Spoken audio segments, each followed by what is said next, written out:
नमस्कार मंडळी, sixth sense power या चॅनलमध्ये पुन्हा एकदा आपलं सर्वांचं स्वागत आहे। आणि आजचा सुद्धा अतिशय महत्त्वाचा विषय आहे, तो म्हणजे मुलाचं नाव काय ठेवावं, मुलांची नावं कशी ठेवावीत।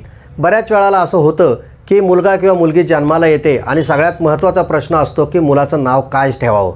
अनेक लोक गुगलवर सर्च करतात, मोठमोठ्या कोणी देवांचं किंवा काही लोक त्याचं रास कोणती होती किंवा कोणत्या अक्षरावरून त्याचं नाव ठेवायचं वगैरे अनेक प्रकारच्या गोष्टी लोक इकडं तिकडं चालतात, लोकांना विचारतात आणि लोकांना काय हवं असतं की युनिक नाव मुलाचं ठेवायला पाहिजे, त्यासाठी त्यांचे प्रयत्न सुरू असतात। परंतु एक गोष्ट लक्षात घ्या, आपल्याकडं नाव ठेवणं या गोष्टीबाबत फार मोठी परंपरा आहे। सगळ्यात महत्त्वाची गोष्ट आहे की जेव्हा बाळ आपल्या घरामध्ये जन्माला येतं त्याचं नाव कसं ठेवलं पाहिजे हे आपण जाणून घेतलं पाहिजे। पूर्वीचे लोक जे नाव ठेवायचे ती पद्धत तुम्ही जर बघितली तर तुमच्या एक लक्षात आलं की हा खरं म्हणजे नाव ठेवण्याचा विधी हा संस्कृतीचा आणि आपल्या परंपरेचा आहे। नाव ठेवताना काळजी घेतली पाहिजे। हे खरं आहे की प्रत्येकाला आजच्या काळात असं वाटत असतं की माझ्या मुलाचं नाव युनिक असावं किंवा चांगलं असावं असं वाटत असतं आणि आपण म्हणत असतो की बाबा नावामध्ये काय आहे किंवा नाव कसं असलं पाहिजे। काही लोक म्हणतात नावामध्ये काही नसतं, परंतु मंडळी तुम्ही अलीकडच्या काळात बघितलं असेल की नावामध्ये सुद्धा काय असं म्हणण्यापेक्षा नाव कसं असावं हे सुद्धा फार महत्त्वाची गोष्ट आहे। त्यामुळे वेगवेगळ्या क्षेत्रातली मोठे जे लोक राहतात त्यांच्या नावावरनं नाव ठेवतात, अशा प्रकारची गोष्ट आहे।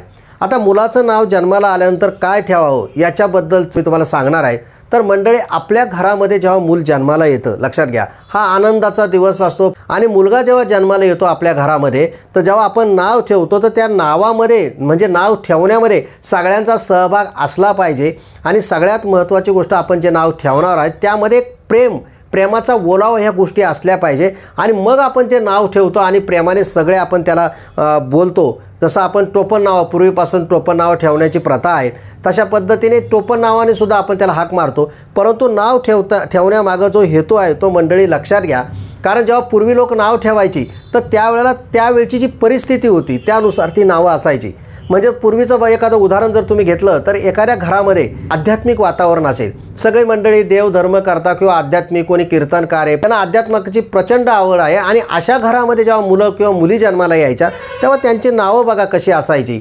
तर मुलाचं नाव असायचं तुकाराम, नामदेव, मुली जर असतील तर जनाबाई, मीराबाई अशी नावं असायची, लक्षात घ्या। म्हणजे आध्यात्मिक वातावरणातली मंडळी अशा प्रकारची नावं ठेवायची। एखाद्या घरामध्ये म्हणजे जे नातेसंबंधामध्ये एखादा मुलगा जर जन्माला आला आणि तो कर्तृत्ववान निघाला तर त्याच्या नावावरून सुद्धा आपल्या घरात सुद्धा त्या नावाची एक व्यक्ती असावी, म्हणून त्याच्या बहिणीच्या घरामध्ये पण त्याच नावाचा मुलगा, म्हणजे आत्याकडे वगैरे मावशीकडं तुम्हाला अशा बऱ्याच ठिकाणी त्याच नावाचा मुलगा तुम्हाला दिसून येईल, अशा प्रकारची ती नावं ठेवली जायची। आता नावं युनिक असावीत, परंतु त्याला काहीतरी अर्थ असला पाहिजे, नाव हे चांगलं असलं पाहिजे। आणि युनिक नाव ठेवताना किंवा कुठंतरी डिक्शनऱ्या किंवा गुगलवर सर्च करताना आणि काहीतरी अर्थ आहे म्हणून ठेवू नका। लोक नाव घेताना पूर्ण नावाने हाक मारत नाही। जेव्हा पांडुरंग हा शब्द इतका चांगला आहे तर पांडुरंग म्हणून कोणी हाक मारेल का, लक्षात घ्या। तर आज अलीकडे पिंट्या, चिंगी असे हाका मारण्याची वेळ आहे। गणेश नाव ठेवल्यानंतर त्या गाण्या म्हणून जर हाक मारली तर कसं वाटेल, लक्षात घ्या। त्यामुळं नाव ठेवताना ह्या गोष्टींचा सुद्धा विचार केला पाहिजे। आणि सगळ्यात महत्त्वाची गोष्ट मी तुम्हाला सांगतो मंडळी, की जेव्हा आपण मुलाचं नाव ठेवतो किंवा मुलीचं नाव लक्ष्मी म्हणून आपण नाव ठेवतो, समजा जर खूप आपली परिस्थिती बदलली, समजा मुलीचा जन्म झाल्यानंतर, म्हणजे घरातलं वातावरण त्या काळाची आपल्या कुटुंबातली किंवा परिसरातली जी काही परिस्थिती असेल त्याला अनुरूप जेव्हा आपण नाव ठेवतो सगळ्यांचे याने, तेव्हा त्याच्यात एक आनंद असतो। नाही तर अलीकडे बऱ्याच वेळा होतं काय, मुलाच्या बापाला वाटतं नाही मला हे नाव ठेवलं पाहिजे, मुलीच्या आईला वाटतं हे नाव ठेवलं पाहिजे, ते कोणाचं विचारत नाही, कुठल्या तरी पंचांगातून काढतात किंवा ब्राह्मणाकडे जातात किंवा राशीनुसार किंवा ह्या अक्षरावर काढतात, बस ज्याला जे वाटेल त्या नावाने लोक हाका मारत असतात आणि मग तशा पद्धतीचा संस्कार त्या मुलावर घडत असतो। त्यामुळे जेव्हा आपण नाव ठेवत असतो त्या नावाचा अर्थ काय होतो, एकेरी नावाने जर त्याला हाक मारली तर काय होईल, किंवा युनिक नाव शोधताना आपला देश आहे भारत, आपली मराठी संस्कृती आहे, मराठीमध्ये हजारो लाखोच्या संख्येने नावं आहेत, ठेवा ना चांगली चांगली नावं ठेवला। आईला नाव ठेवायला काय प्रॉब्लेम आहे, जिजा नाव ठेवायला काय प्रॉब्लेम आहे। तर बऱ्याच वेळा लोक म्हणतात नाही 30 नावं झालं, नाही आम्हाला युनिक पाहिजे।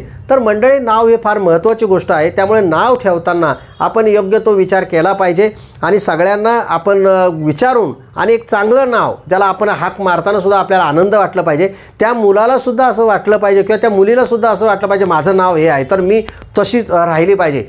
त्याच्यामुळं या गोष्टीचा विचार करून कुठंतरी इंग्रजीमध्ये किंवा त्याने अमक्यानं ते ठेवलं असं करण्यापेक्षा आपल्या घरातलं वातावरण आपल्याला काय सुटेबल, आपण कुठल्या नावाने हाक मारली पाहिजे आणि कशा प्रकारचं ते नाव असलं पाहिजे. मग जसं आपलं वातावरण वेगळं आहे आणि आपण जेव्हा मुलाला आवाज देतो तर ते वेगळंच वाटतं काहीतरी, तर असं नाव नसावं.